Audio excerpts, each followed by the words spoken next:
Hello, everybody, and welcome to episode 1 of the King's Quest 4 playthrough.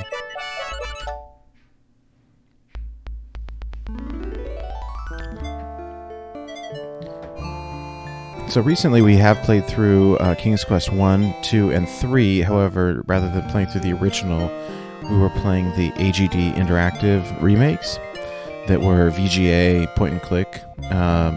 So this version is the original Sierra version, and so it does include not only the original EGA graphics, but also there is no point-and-click. It is all typing. So this will be a little bit interesting. There's no voiceovers, nothing fancy. This is a game I played growing up. With the return of his long-lost son Alexander and the rescue of his daughter Rosella from the terrible dragon, old King Graham decides it's time to pass on his adventurer's hat to younger blood. We did see this at the very end of King's Quest 3. He flings the battered hat toward his children while his wife, Queen Valinus, proudly looks on.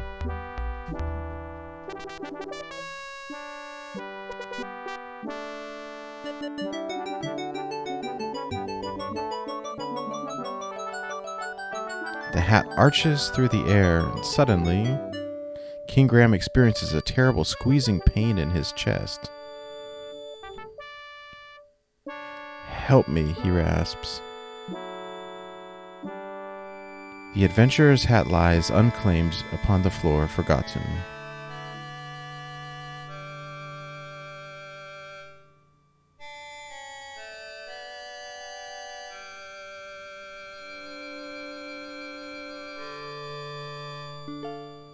King Graham lies weakly in bed, Father Death hovering near. Grief suddenly overwhelming her, Rosella runs from the room. "Oh, Father," she sobs, "you're still young. You should have many years ahead of you. Oh, I wish I could help you, Father." "Do you really mean that?" a soft voice asks. Rosella looks up but sees no one. "Who's speaking to me?"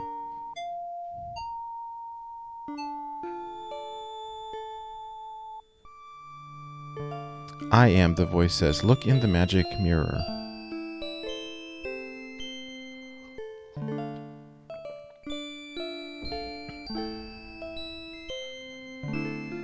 Rosella sees an image in the mirror. Who are you?" she queries.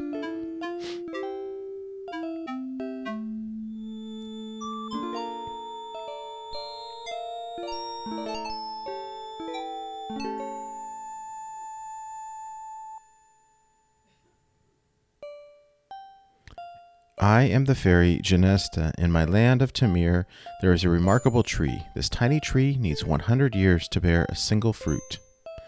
But this is no ordinary fruit, for if a person were to eat it, they would find that good health and well-being would be theirs for many years."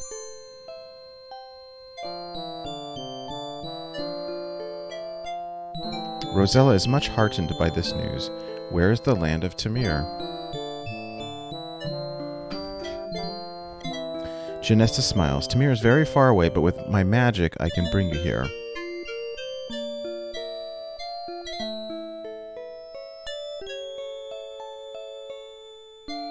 Rosella senses that there is more to the story, but I suppose there are some problems?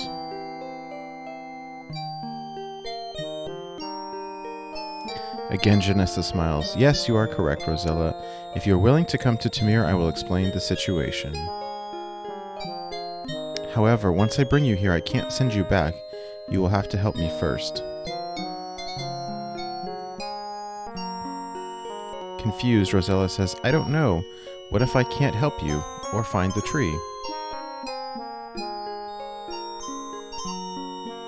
Janessa pleads, "You must decide now, Rosella. My powers are growing weaker by the minute."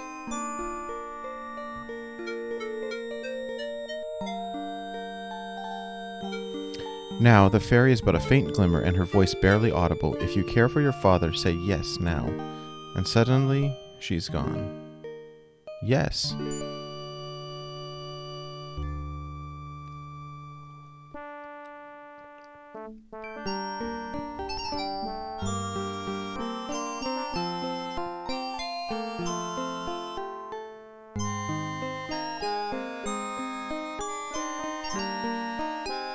The The lovely fairy speaks. I am the fairy Janessa. Welcome to Tamir.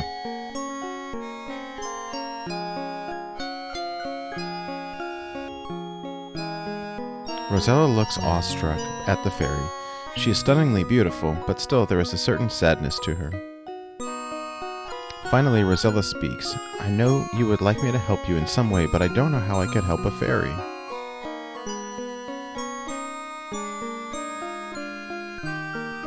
Janessa looks sadder than ever. You're wrong, Rosella. You see, I'm losing my magical powers. Yesterday, as I was strolling through the woods, the fairy sighed. She yanked it from my neck and raced away, screeching with laughter. Immediately, I felt my powers diminishing and my body weakening. I will die in 24 hours if my talisman is not returned. That text was too quickly, but essentially, she got her talisman stolen by an evil fairy.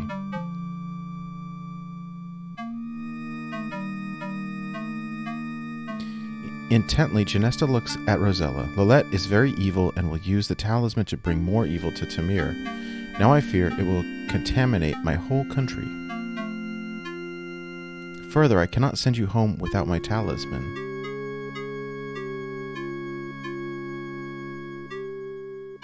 Rosella is unsure as to what she can do. Meekly she asks, I want to help you, but how? You can do more than you think, Rosella. Janessa assures her, I believe you will be able to penetrate Lolette's domain. Oh, Lolette's domain. Suddenly, Rosella remembers the tiny tree. Can you tell me where to find the magic fruit? Remorsefully, Janessa looks at Rosella. It will not be easy to reach the tree. It grows on a tiny island within a vast swamp on the other side of the great mountains. Bravely fighting back tears, Rosella says, I will help you in any way I can, Janessa. How can I find Lolette?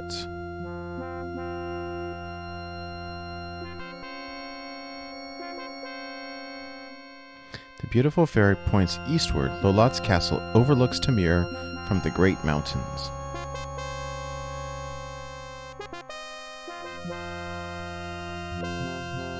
Janessa looks weaker as she says, There is not much more I can do, Rosella. As it is, it will be difficult for me to fly home again. One thing I must do for you, though. I shall disguise you as a peasant girl so as not to attract attention.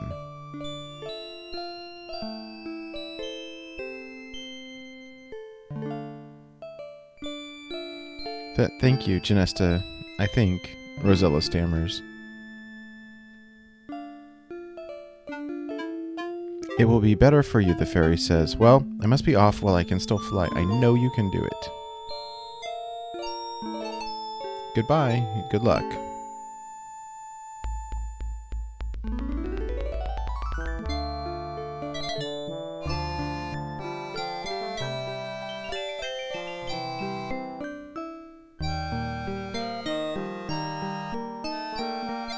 Well, you're on your own, Rosella.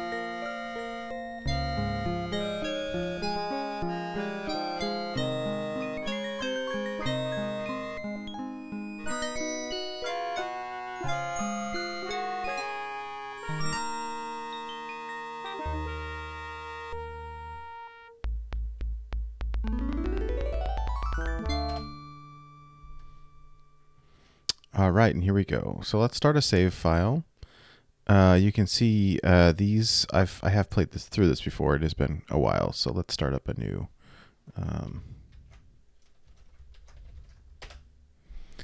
All right, and we're walking a little bit slow, so let's see if I can. I don't want it to go too fast, but.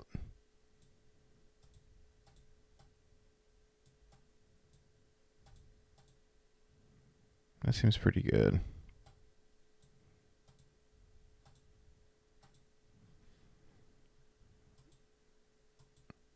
All right.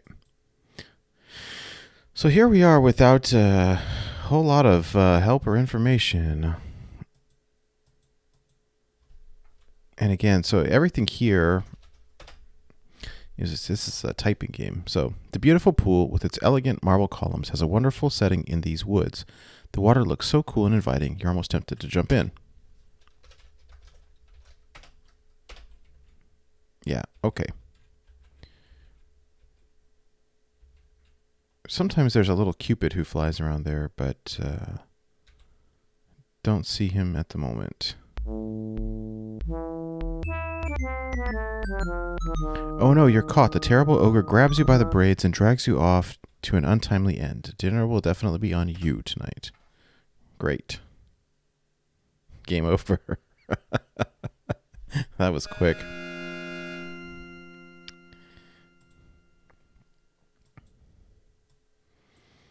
Okay, and I'm actually going to go through and quickly pause this recording and delete my old saved games just so that they don't get confusing here. 1 second. Okay, doesn't look like I can do that because they are synced to the cloud, so that's all right. No biggie.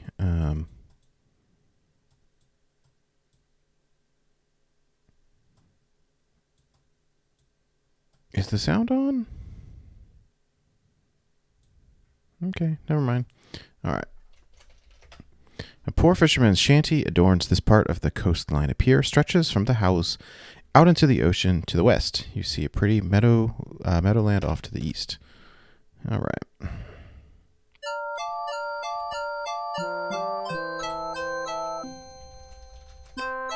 You say a few words to the old fisherman. However, he must have other things on his mind as he seems to ignore you.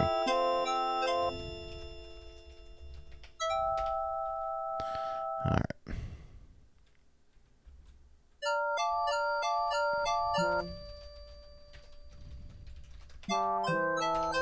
Okay. Can I go in the house? Sometimes you can get stuff from these people. Sometimes you have to wait. You knock loudly on the shanty door. Woman's voice answers, "Just come on in." You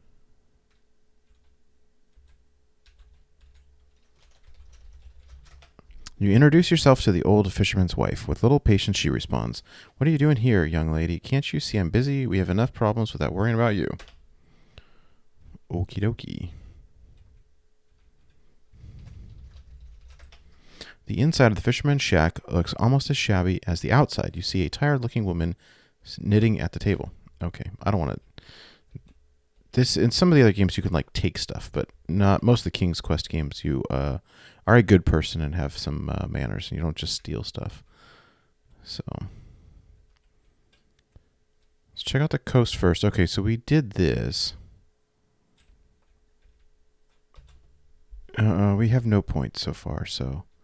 we can wait to save our game until we get some points, but typically in these games you can die very, very quickly and easily out of nowhere. Ah, look who it is. A beautiful green meadow dotted with wildflowers serves as the fisherman's spacious backyard. The flowers' sweet scent fills the air. We get Pan. You see a lively creature who is, at the same time, both man and goat. He is a satyr, and his name is Pan. He seems to be greatly enjoying his flute music. You attempt to speak to Pan, but he pays you no mind. He's too wrapped up in his flute music. Okie dokie.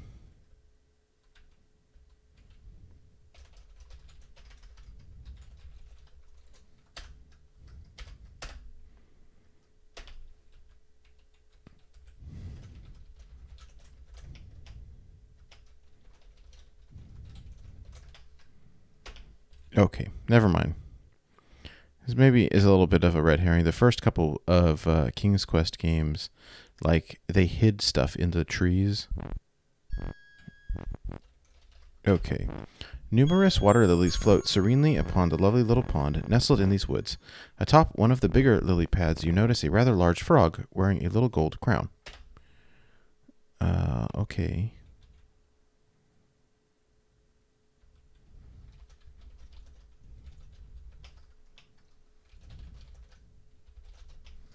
Ribbit, ribbit. Well, what did you expect from a frog?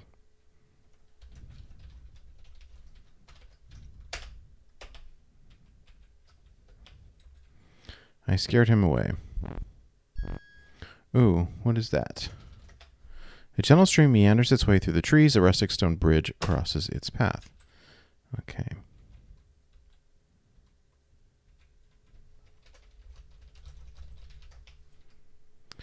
You kneel down and peer under the bridge. Aha! You have found a small golden ball. You pick it up and carry it with you. All right, our first points. So...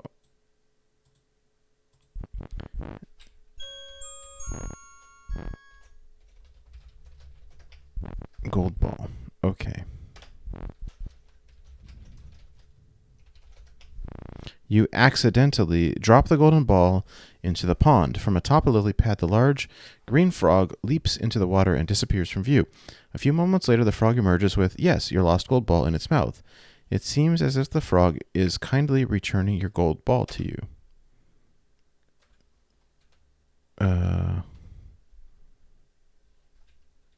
Okay. Let's, grab frog. Oh.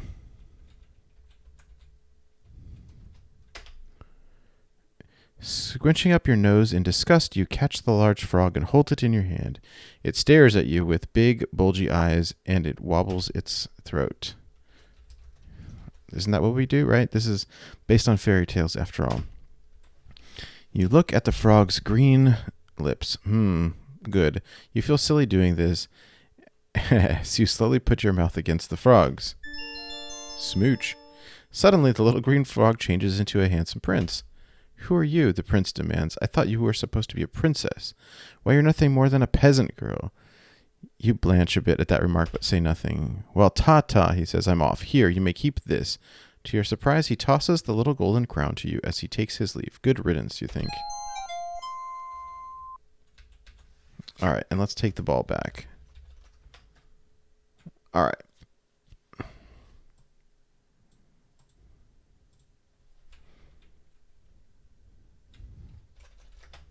This rundown, gloomy cemetery gives you the creeps. Many of the old tombstones have fallen over, and the entire place is overgrown with grass and weeds. Okay, we can do stuff later. There's actually day and night in this game, and ghosts come out here at nighttime. They will kill you quite easily. And this is an old mansion. Indeed, this is a spooky old house. It looks as if no one has lived here for many years. Flanking the old house on both sides is a rundown cemetery. A thick forest looms all around.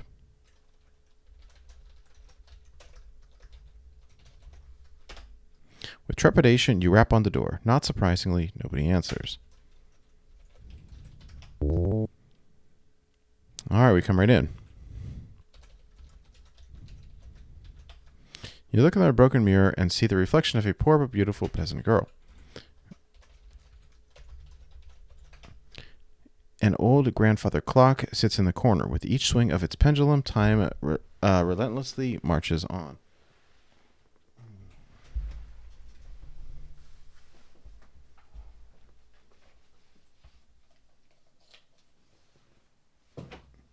Okay.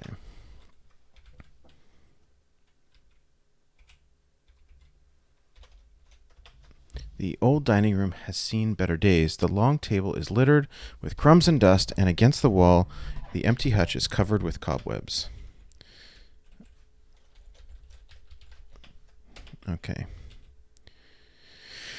I don't know that there's anything in here to take, but let's look anyways. The old kitchen is quite bare. The fireplace has been cold for years, and the dusty pantry is empty but for old crumbs. Okay. If there was something important, I think it would tell us. Again, I think that you don't do anything in here until nighttime, but I want to look really quick just in case. Considering the disarray of the rest of the house, the parlor looks in relatively good order. However, the fireplace is cold and unused, and the bookshelves are almost bare, and the old furnishings are dusty.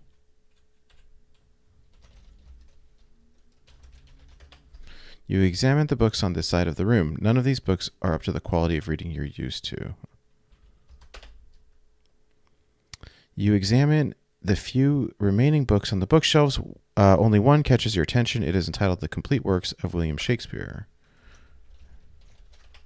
You remove the Shakespeare book from the shelf and carry it with you.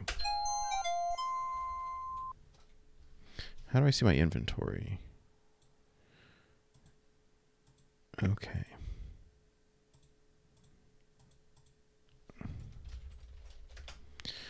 'Tis now the very witching time of night, when churchyards yawn and hell itself breathes out contagion to this world. Okay. An interesting portrait of a young girl hangs above the fireplace. You gaze at it intensely and notice that her eyes seem to stare at the left wall of the parlor.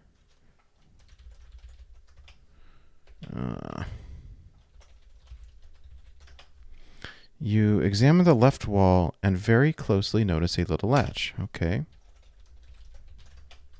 You flip the latch in the wall, and behold, you've discovered a secret door. Cool. Now you have found a secret tower. Narrow steps spiral dizzyingly upward. You notice a shovel leaning against the wall. Oh, come on. And I'm going to save because typically in these older games, you fall down the stairs, you die. So... Oh, come on. All right, I'll use the mouse instead of the keyboard for this.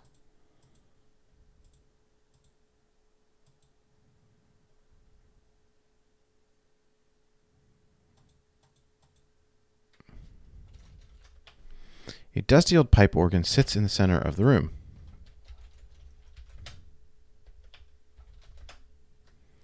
Oh, come on. Okay.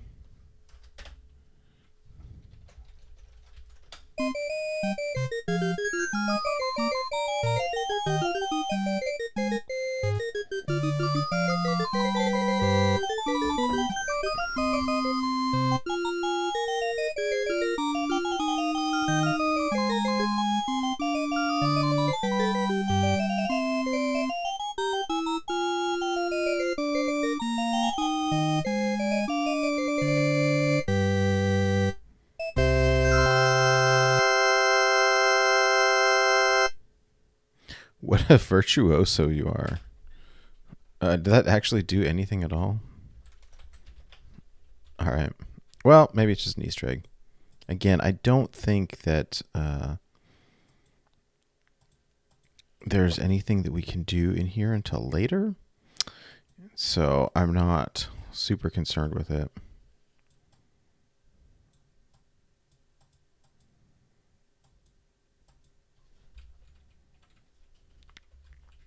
Okay, but hey, we found a secret door. That's cool. All right, and is there whether or not there's anything on the second floor?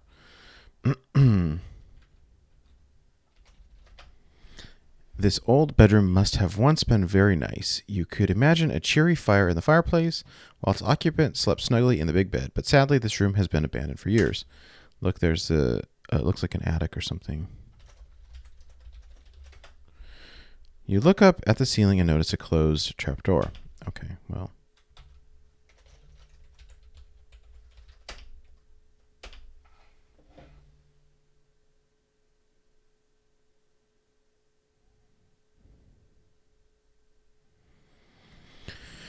All right.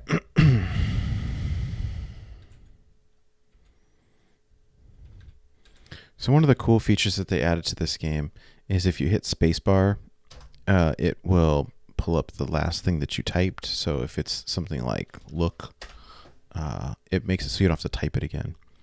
It appears as if this was once the master bedroom. However, cobwebs hang everywhere and the dust covers the furniture. The old bed is massive and dominates the room. Nothing under the bed. Okay. Drawers are empty.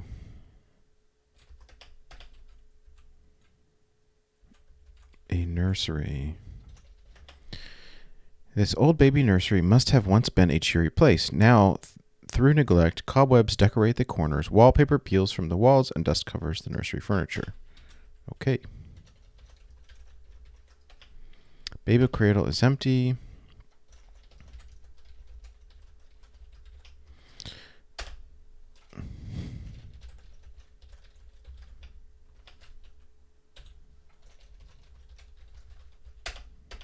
Okay, nothing in here.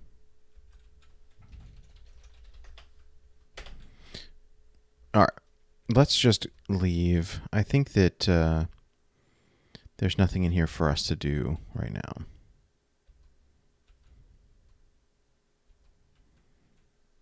Okay, so there is cemetery here and on the screen to the left. This is a scary old cemetery. Many of the tombstones are crumbling or falling over, and the entire place is overgrown with weeds. A mountain range looms to the east, and all around a forest encroaches. So remember earlier the fairy said that the fruit on the magic tree that we need is on the other side of the mountain. So these are the mountains that they're talking about. How odd, you see a crypt door built right into the mountainside. Yep. So we want to go through that, but not going to happen right now. Now we can read the tombstone.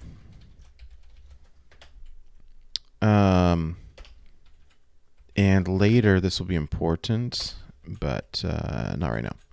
Now I'm going to save. One of the other things that they had mentioned early on is that the forest that's on the other side. See these trees? They have faces and they're spooky. It's like straight out of the Babes in Toyland. These trees will kill you if you get too close. And it's just not going to happen for us to get any closer at the moment. So we can just go ahead and wait and do that later. I guess we tripped over a tree branch or something. Oops. All right, there's a waterfall. You see a beautiful waterfall cascading down the mountain into a deep blue pool. From the pool, a river courses westward. Around you, a dense forest closes in. I don't think we can, go in there. At least not right now. Oh, actually, I think there's something that we can... let me save first, in case we... Wear a crown. Hey, we are a frog. What do you know? It sure feels good to be yourself again. So now we're in a cave behind the waterfall. Who would have thought? Now, I don't think that we can actually do this right now. Hey, what do you know? It's super dark. Yeah, not right now. Okay, we will do that later.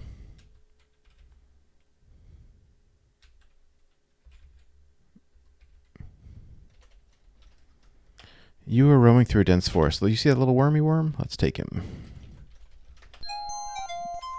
Okay.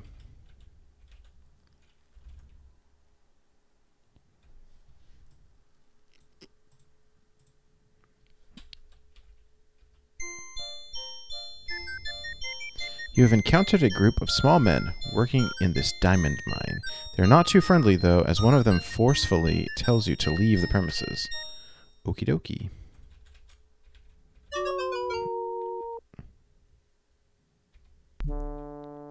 Oh, and that's the giant's house right there.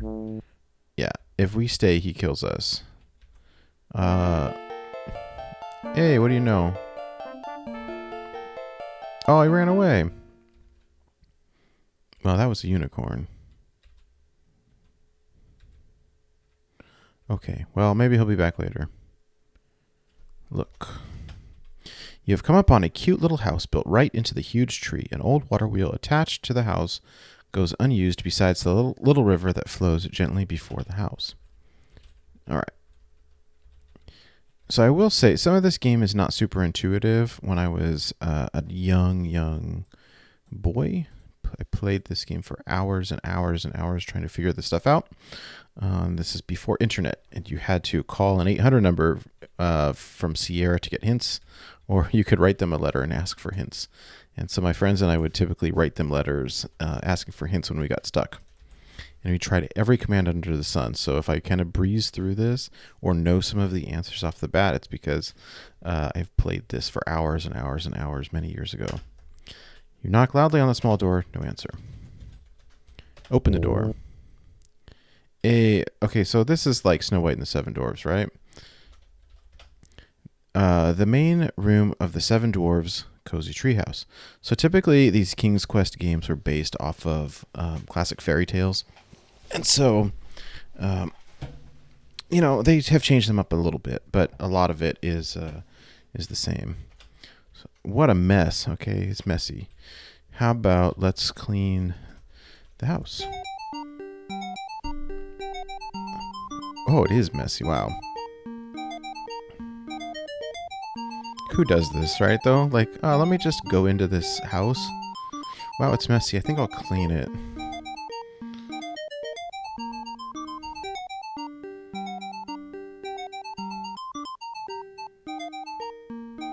Especially after they were so mean to her.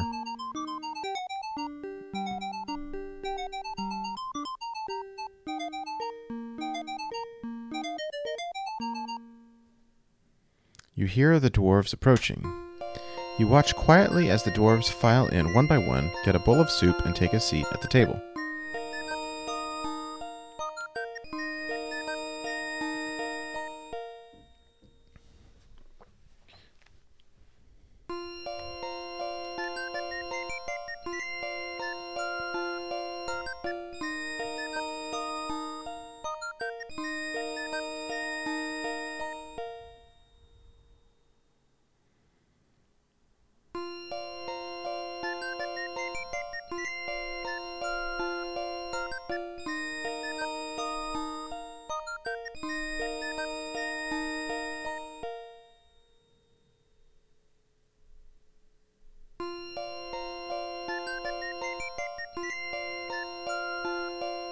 This dwarf must be really hungry. He's getting 2 bowls of soup.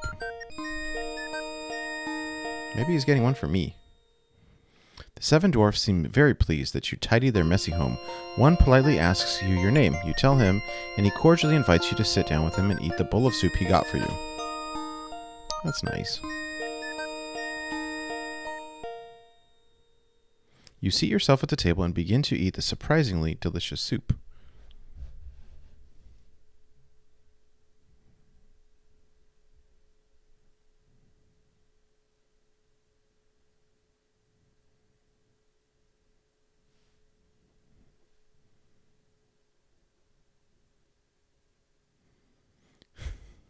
Okay, finish up.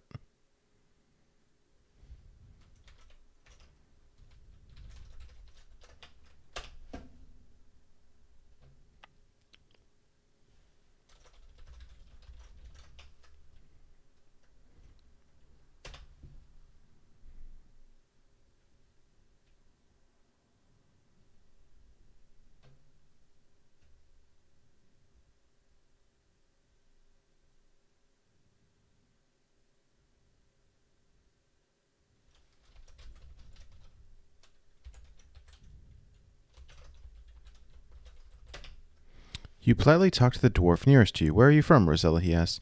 You tell him Daventry. The dwarf asks for a moment. Never heard of it. Again, you engage in conversation. Is Daventry far from Tamir, the dwarves wonder? Very far, you tell them. How did you get here, they ask. As you don't want to get into specifics, you tell them by sea. That answer seems to satisfy them as they return to their eating. You speak to the nearest dwarf again. He wonders why you are here in Tamir. You explain that you are in the service of Janessa, the good fairy who wishes to regain her magic talisman from the clutches of Lolat, the bad fairy. Well, young lady, the dwarf states, I don't envy you. You're much braver than I am dealing with that evil fairy. You attempt a conversation another time, but the dwarves tell you they must hurry and finish their soup as they need to get back to work before dark. It's time for the little men to go back to the mine. Okay, well, I'm glad we talked to them. Goodbye, and thanks for the soup, you call as they take their leave.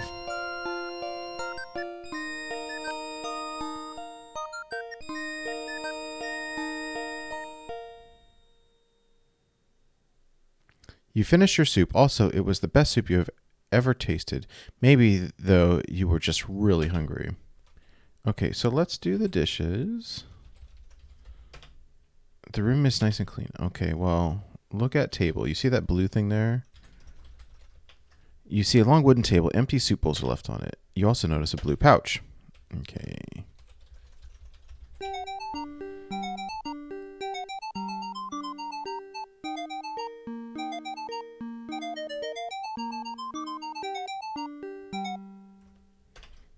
All right, let's take the pouch.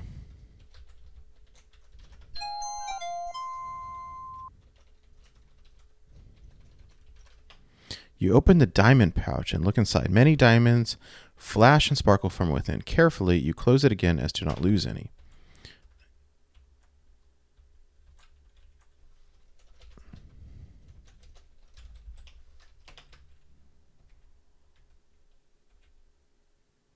Again, in most other games, you look around and take stuff, right? But typically in the King's Quest games, you do not, because we are good, polite people and we don't steal. And to go a little bit further in that regard, because we are good, nice, polite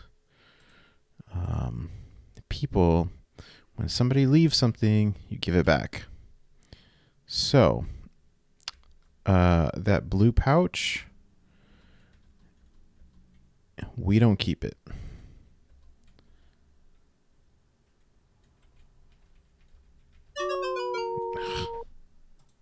I don't like using the mouse very much, but...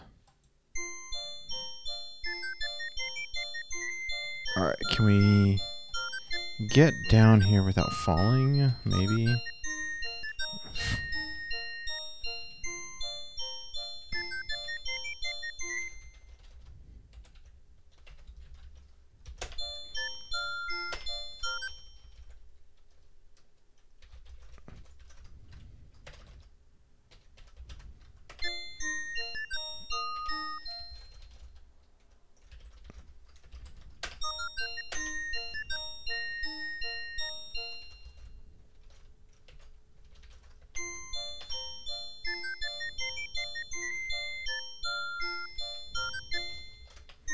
You see the busy little dwarfs hard at work within the diamond mine. The diamonds flash and sparkle from the earthen walls. Look at diamonds. Sparkling diamonds gleam from the walls and litter the mine floor.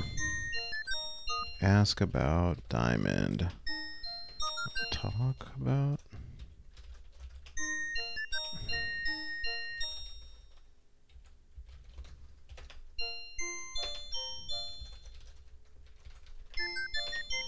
What is it called? A pouch? Diamond pouch. Okay.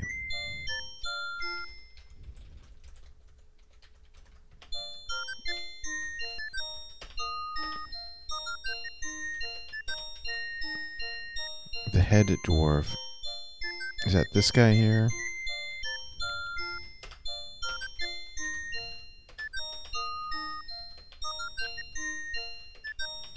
I swear you gotta give it back, right?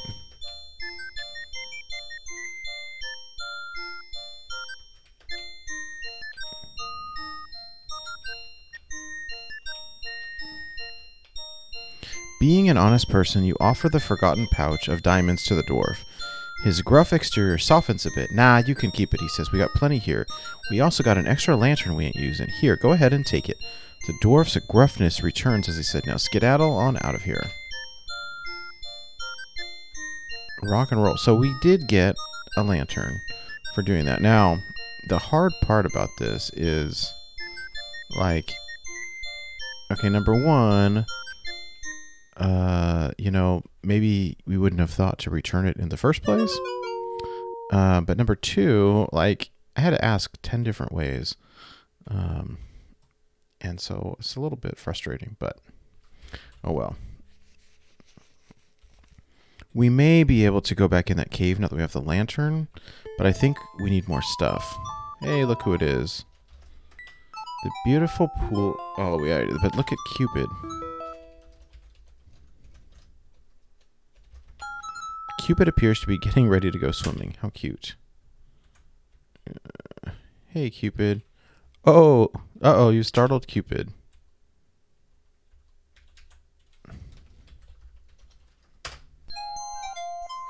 Oh, Cupid left his bow. We're going to steal it.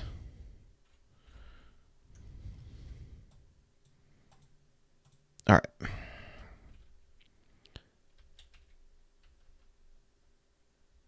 Let's see. I don't remember what else there is to do. We just have to go wandering around and see. And I do not have a map for this game either, so I'm kind of just wandering.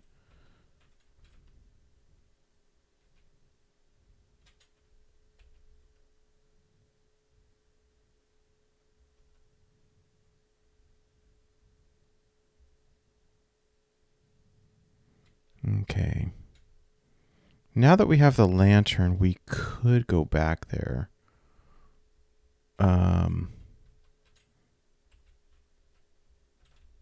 What is up here? Uh-oh. Lolot's goons.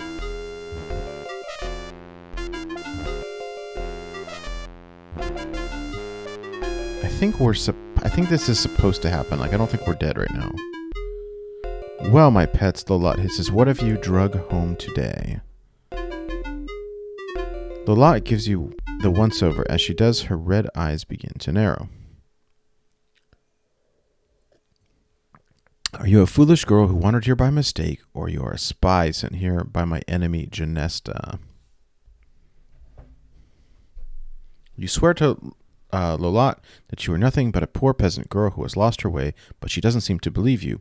As her mouth begins to snarl and her eyes narrow to mere slits.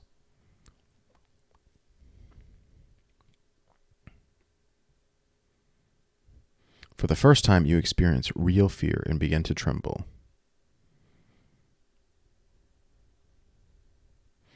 Lolot snarls, you don't look stupid enough to have wandered here. I believe you are a spy.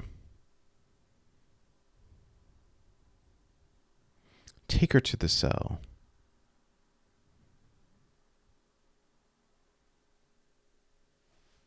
Well, here we are. You found yourself in a horrible cell. It looks as if others have found their way here too. Hopefully you won't end up like them. Yeah, look at this. There's a ball and chain. I don't think I can take anything here, but the whip is securely attached to the wall. Besides, you wouldn't want it.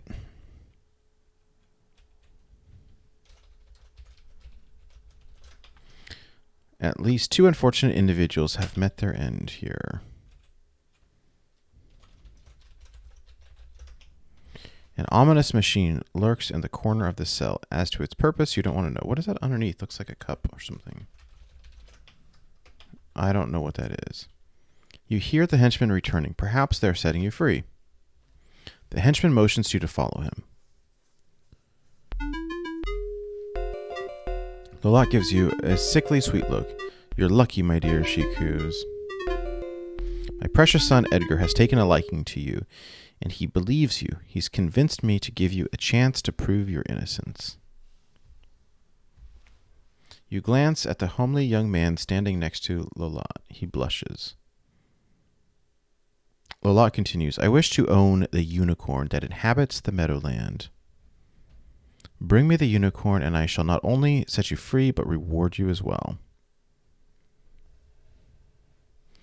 To her henchman, Lolot orders, go, take her to the forest. Take her back to the forest. Okay. Alright, so I do believe that we end up doing like 3 different quests for her or something like that. No thanks. Don't want to go interact with those trees and get killed. Alright, let's go find that unicorn. It usually hangs out right here. So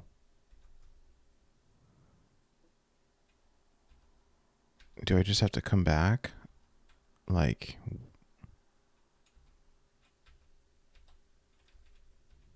come on.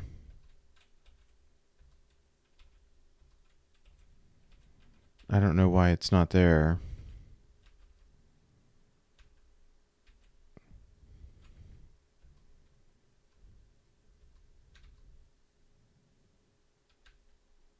So remember how the unicorn was afraid of us last time? I think we have to shoot it with the Cupid arrow so that it's friendly to us. Is there anything on the beach?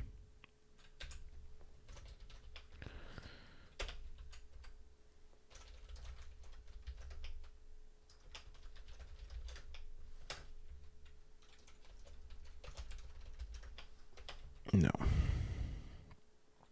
Some of the old games used to hide stuff under the rocks. Does the unicorn appear in different screens? Uh,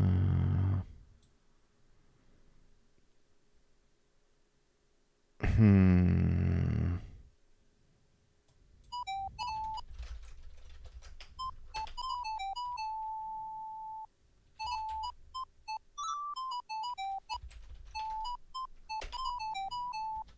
Hmm.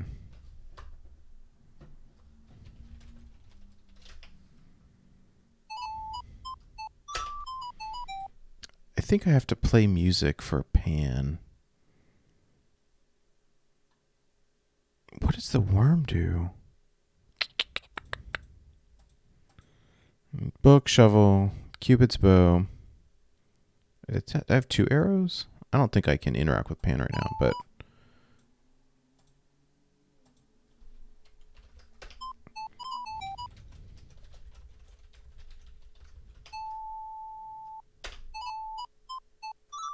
Oops, you missed.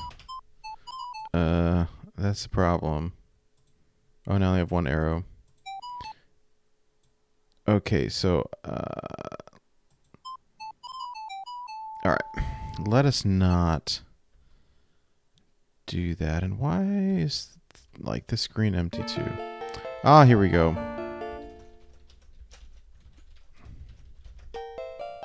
You aim one of Cupid's golden arrows towards the beautiful unicorn. You let go of the bow, the bowstring. Zing, bullseye. The magnificent unicorn is no longer afraid of you. It's now your friend. Okay. I'm right here.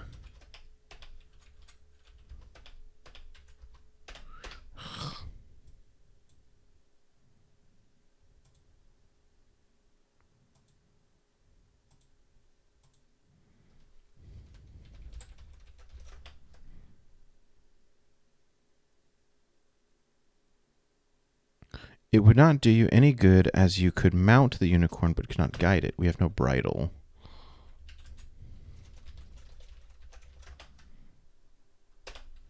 Okay, well, I guess we did part of it.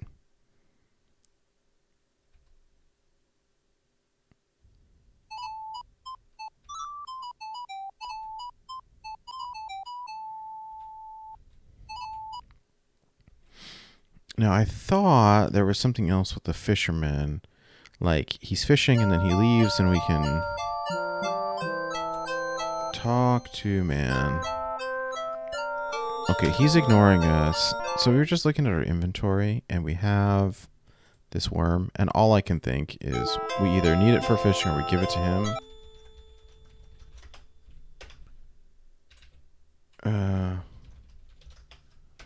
I don't know.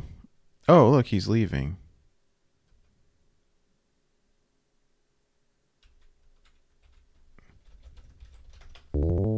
Is he going to be inside?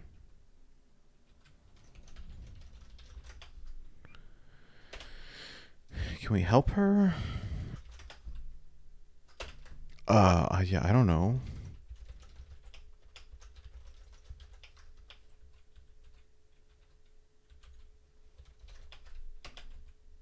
Hmm.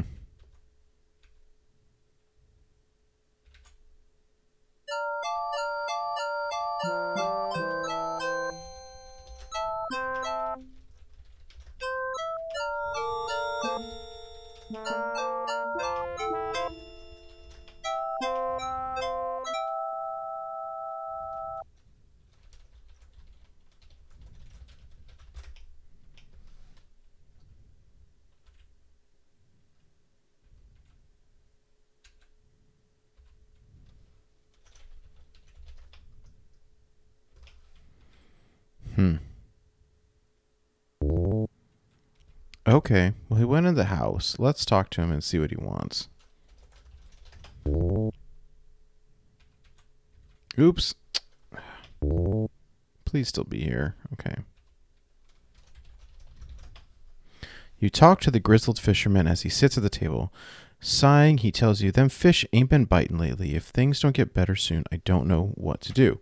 All right. Give worm to man. They don't want it? Can I borrow fishing pole? ask for pull? Can I just take it?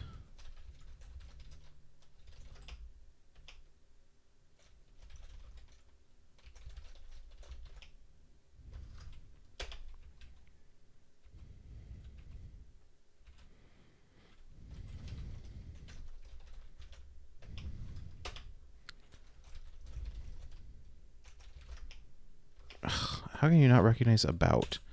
Okay, so these guys want food, right? How do I get food?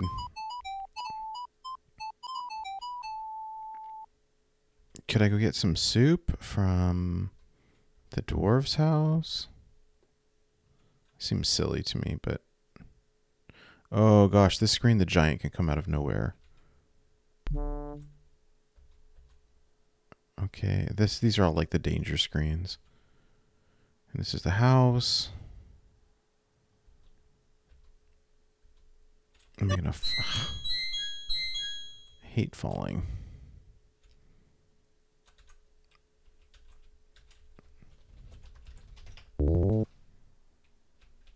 Can I take some soup? Oh, come on.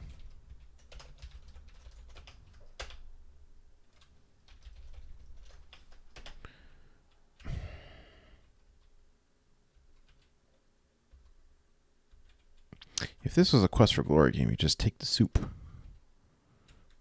So how do I catch a fish with no fishing rod?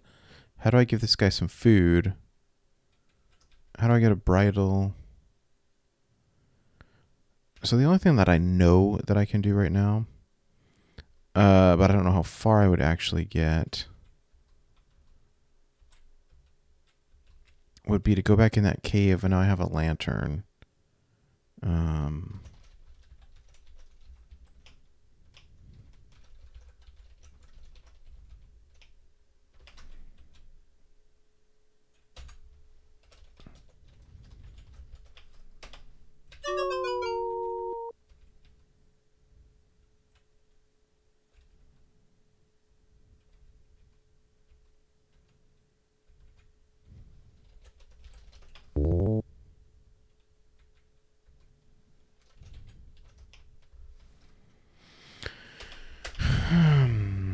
In reply, the old fisherman comments, "Me and my wife ain't getting any younger, and times is tough. If you've got any ideas, girly, just let me know." Oh. I think I know what to do. We look at our inventory. That was the hint. Like, they're poor. They're poor. What would poor people want? The diamonds. Let's do that. Give diamonds. You offer the pouch of diamonds to the fisherman, who takes it gladly. "Wife, give the girl my fishing pole in trade." What a fair trade. He tells his tired wife. Obediently, she retrieves the pole and hands it to you. "Thank you very much," she says, smiling. "You have certainly helped us."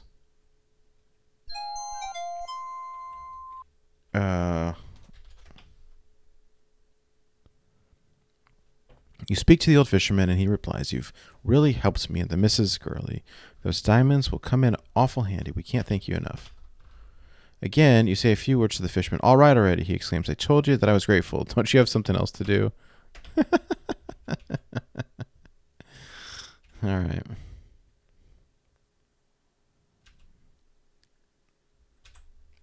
Put worm on hook. Scrunching up your delicate nose, you gingerly bait the hook of the fishing pole with a large earthworm. 1 point. Okay, fish. Eagerly from the end of the pier, you fling the baited line of the fishing pole into the ocean. You catch a stinky fish. Huh.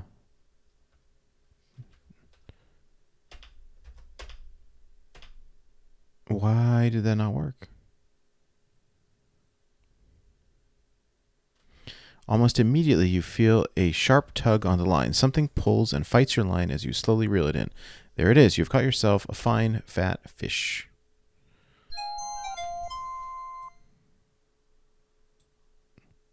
Dead fish. Okay.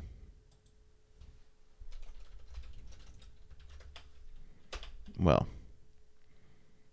We traded a pouch of diamonds for a fishing pole. And now we have a stinky dead fish. Okay.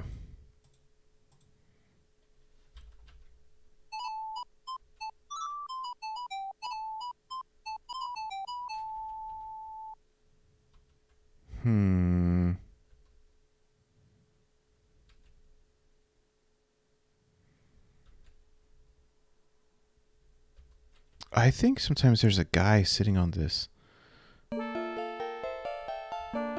Okay, and I can't do anything with this unicorn yet, right? Shovel pole, book, fish.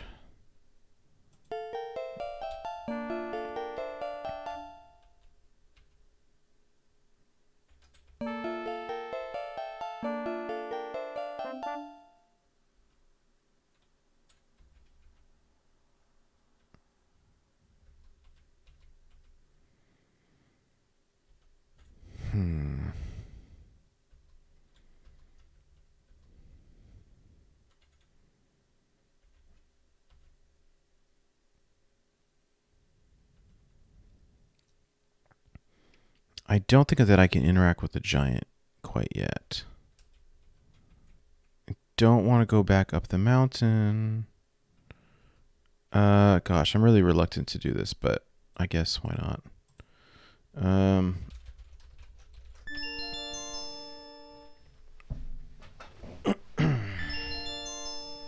Okay. Let's save.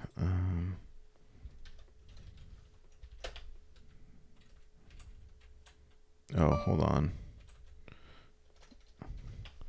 What's this? Why, it's a cave behind the waterfall. You see an old board lying by the cave entrance. Take board. Come on. Okay, now this part is absolutely just hands down ridiculous.